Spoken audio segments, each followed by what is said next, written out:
3 ऐसी एक्सरसाइज जिसको करने से या जिसको चालू करने से आपकी लकवे की रिकवरी पकड़ेगी सुपर स्पीड और आप फटाफट ठीक होकर अपनी ज़िंदगी में लौट सकेंगे। देखिए, एक्सरसाइज थेरेपी बहुत चीज़ें पेशेंट करता है घर पे, फिर भी वो रिकवर नहीं हो पाता है। पर क्या आपको पता है, सिर्फ इन 3 चीज़ों को अपना के आप अपनी रिकवरी को 90% फास्ट कर सकते हैं।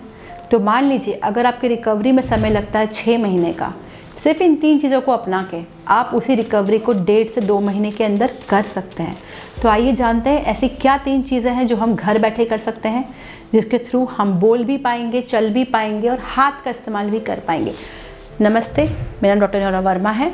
इस वीडियो में आपके साथ मैं साझा करूँगी वो 3 टिप्स जो अपने पेशेंट के साथ मैं करती हूँ, जिससे उनकी रिकवरी बहुत फास्ट होती है, पेन नहीं होता और किसी भी प्रकार की स्पास्टिसिटी, स्टिफनेस या डिफॉर्मिटी उनमें डेवलप नहीं होती। तो सबसे पहली चीज़ जो हमें ध्यान रखनी वो ये है कि हमें लकवे की जगह पे मसाज नहीं करना है। लकवाग्रस्त एरिया पे जब हम मसाज करते हैं तो हम एबनॉर्मल टोन क्रिएट करते हैं, जो बेसिकली डिस्टर्ब टोन है उस एरिया की। तो उसकी वजह से एबनॉर्मल रिफ्लेक्सेस सिग्नल जाते हैं। तो उस वक्त तो पेशेंट को अच्छा लगेगा, बट बाद में उस एरिया में इतना कड़कपन आ जाएगा कि आप सोच भी नहीं सकते हैं। तो कभी भी मसाज आप नहीं करेंगे लकवे के हिस्से पे।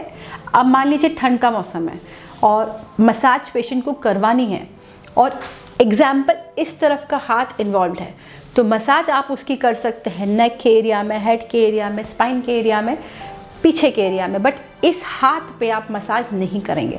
मसाज का इफेक्ट बॉडी में कहीं भी किया जाए सूदिंग इफेक्ट होता है, सर्कुलेशन बढ़ाता है। तो सिर्फ आप सूदिंग के लिए, रिलैक्सेशन के लिए आप मसाज का उपयोग कर सकते हैं, पर अफेक्टेड साइड मतलब लकवाग्रस्त साइड पे मसाज कभी नहीं की जाएगी। अब आपको ये भी ध्यान रखना है कि पैरालिसिस जो है वो इंजन का प्रॉब्लम है, टायर का प्रॉब्लम नहीं है। तो ये हाथ और पैर में होने वाली समस्या नहीं है, ये ब्रेन में उत्पन्न होने वाली समस्या है। तो हमें ऐसी एक्सरसाइज को चालू करना है जिसमें ब्रेन का एक्टिवेशन हो।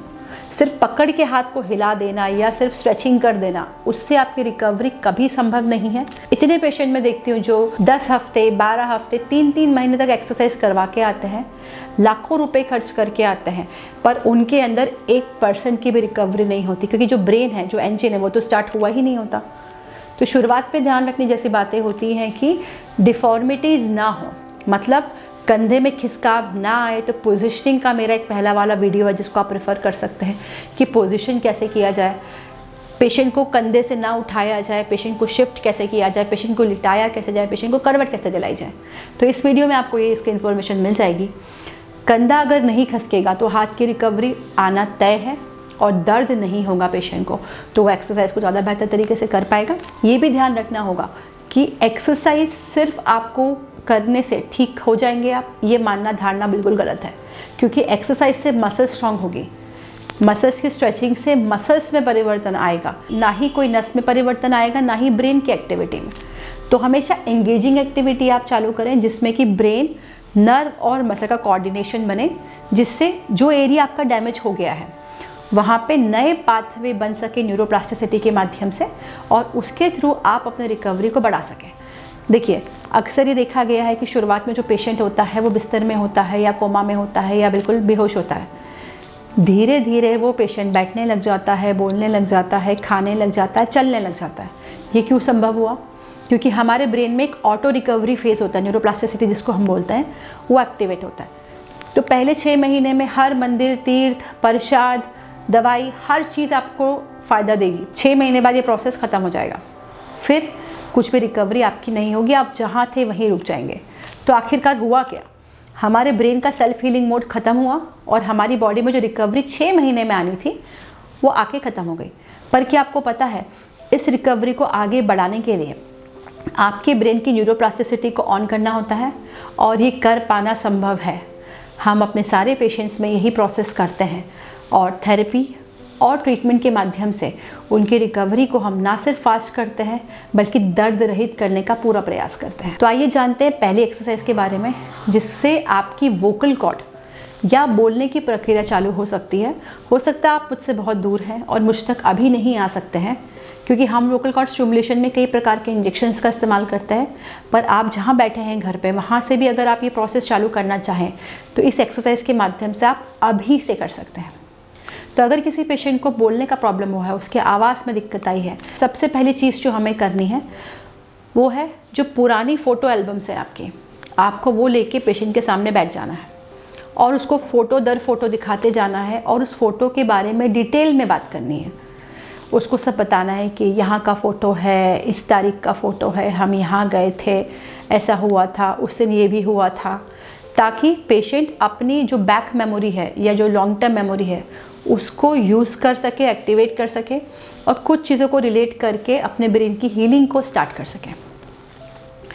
जब ये प्रोसेस आप करेंगे, हो सकता है पेशेंट कोई रिस्पॉन्स ना दे, पर फिर भी आपको बोलते रहना है, बताते रहना है और जितना आप उनसे बातचीत करेंगे, जितना आप उनको अपनी पुरानी बातें याद दिलाएंगे, यकीन मानिए उनकी रिकवरी उतनी ही फास्ट होगी। इसके अलावा जो आप कर सकते हैं वो है कि उनके ऑल्फैक्टरी सेंसेस को, मतलब उनके स्मेल के सेंसेस को एक्टिवेट कर सकते हैं।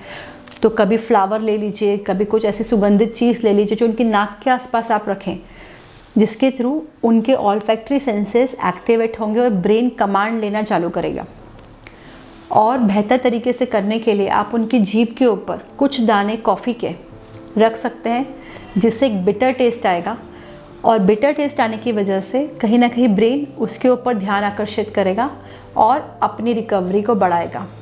और कॉफ़ी के साथ साथ आप शुगर के दाने, हनी, इन सब का इस्तेमाल भी कर सकते हैं। पर आप ध्यान रखें, अगर आप डायबिटिक हैं तो ये सारी चीज़ें आप डॉक्टर से कंसल्ट करने के बाद करें। अमूमन ऐसा देखा गया है कि 90% केसेस में स्पास्टिसिटी या स्टिफनेस नहीं आती है, पर 10% लोग ऐसे भी होते हैं जो अपने लेज़ीपन के कारण या मे बी अपने इग्नोरेंस के कारण स्पास्टिसिटी में बहुत जल्दी चले जाते हैं।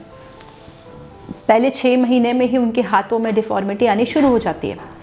तो ऐसी कौन सी पोजीशन है जो आप कर सकते हैं हाथ के लिए, जो आपके हाथ को ना सिर्फ ख़राब होने से बचाएगी बल्कि आपके हाथ की रिकवरी को फास्ट कर देगी। तो जो डिफॉर्मिटी आती है इसमें वो कुछ इस तरीके से होती है। आपको पता है कि ये होने की संभावना ज़्यादा है, तो आप अपने हाथ को स्ट्रेच पोजीशन में रखें, इस तरीके से लेट कर वजन लगा दें या स्प्लिंट पहन लें या ब्रेस आप लगा लें और इस पोजीशन में रख के आप उसको स्ट्रेच करें। देखिए, स्ट्रेच भी 2 टाइप के होते हैं। एक होता है क्विक स्ट्रेच जो एथलीट्स करते हैं या जो हम लोग बेसिकली फिटनेस ट्रेनर हमें कराते हैं जिम के अंदर। तो क्विक स्ट्रेच इसलिए किया जाता है कि हमारी बॉडी रेडी होती है कोई ना कोई कंपटीशन एक्सरसाइज के लिए। पर ये ध्यान रखें, जब भी आप क्विक स्ट्रेच करवाएंगे तो बॉडी का टोन बढ़ेगा क्योंकि बॉडी रेडी हो रही है।